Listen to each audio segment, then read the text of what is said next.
महाभारत। क्या कारण था जो शकुनी ने पूरे कौरव वंश का नाश करवाया?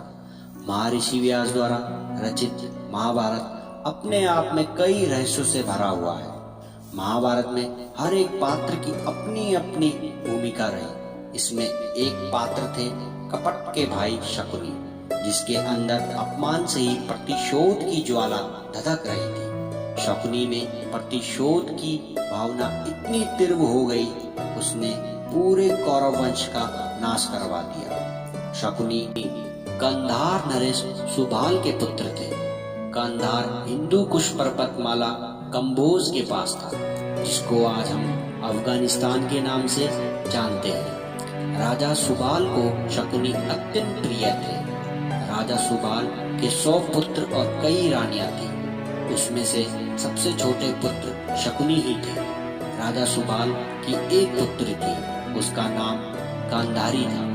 गांधारी अत्यंत सुंदर थी और उसकी सुंदरता के चर्चे पूरे भारतवर्ष में थे। गांधारी मांगलिक थी। विद्वानों के अनुसार मांगल दोष को कम करने के लिए किसी भी लड़की की शादी किसी पशु से की जाती है, जिससे मांगल दोष कम हो जाता है। इसलिए गांधारी की शादी एक बकरे से करा दी गई और फिर उस बकरे की बलि दी गई और गांधारी को विधवा माना गया। जब हस्तिनापुर में भीष्म पितामह को पता लगा तो उन्होंने गांधार के राजा सुबाल को अपने भतीजे धृतराष्ट्र के लिए शादी का प्रस्ताव भेजा, लेकिन राजा सुबाल ने प्रस्ताव को ठुकरा दिया। कहा कि धृतराष्ट्र अंधे हैं और अंधे को कौन अपनी पुत्री देगा। भीष्म पितामह ने गांधारी को अपहरण करने की योजना बनाई, लेकिन अंबालिका ने ऐसा करने से उन्हें रोक दिया। फिर भीष्म पितामह स्वयं गांधार नरेश के यहाँ जाकर अपने भतीजे धृतराष्ट्र के लिए गांधारी का हाथ मांगा, लेकिन राजा सुबाल ने मना कर दिया। इस पर भीष्म पितामह को क्रोध आ गया और उन्होंने कहा कि मैं आपके राज्य को समाप्त कर दूंगा। इस तरह कहने पर राजा सुबाल को भीष्म पितामह के आगे झुकना पड़ा और राजा सुबाल ने अपने बेटी गांधारी का विवाह धृतराष्ट्र से करवा दिया। जब धृतराष्ट्र से गांधारी का विवाह हुआ तो गांधारी ने अपनी आंखों पर पट्टी बांध दी। गांधारी ने कहा, मेरे पति देख नहीं सकते तो मैं भी उनका अनुसरण करूंगी।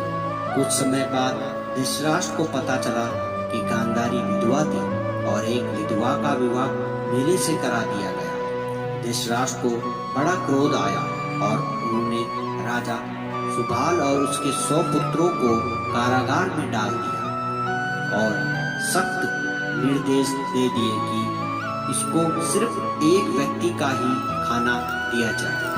राजा सुबाल समझ गए कि ये हमें मारने की कोशिश है और राजा सुबाल ने सोचा इस तरह मेरे सारे पुत्र मारे जाएंगे। राजा सुबाल ने अपने सभी पुत्रों से कहा कि सबसे छोटा शकुनी है, उसे ही ये खाना दे दिया जाए। राजा सुबाल और उसके पुत्र ने अपने अपने हिस्से का खाना शकुनी को दे दिया, जिससे शकुनी जिंदा रहा। राजा सुबाल के पुत्र उन्होंने अपने छोटे बेटे शकुनी से कहा, बेटा मेरा पूरा परिवार वंश खत्म हो गया। तुमने अपने भाइयों को तिल तिल मरते देखा है, तुम्हें भी इसका प्रतिशोध लेना होगा। ऐसे कहते ही राजा सुबाल ने शकुनी का पैर पकड़कर उसे मोड़ दिया और शकुनी का पैर टेढ़ा हो गया। कहा कि मैंने इसलिए किया ताकि तुम्हें हमेशा याद रहे कि मैं अपना प्रतिशोध के पूरा कर सकूं और मेरे मरने के बाद मेरी रीढ़ की हड्डी से अपने लिए पासे बनाना और वो पासे तेरी ही बात को मानेंगे। यही वो पासे हैं जिन्होंने शकुनी का प्रतिशोध और कौरव वंश का नाश किया। दोस्तों, तो आपको हमारी कहानी कैसे लगी कमेंट सेक्शन में बताएं। धन्यवाद और मेरा चैनल सब्सक्राइब करें।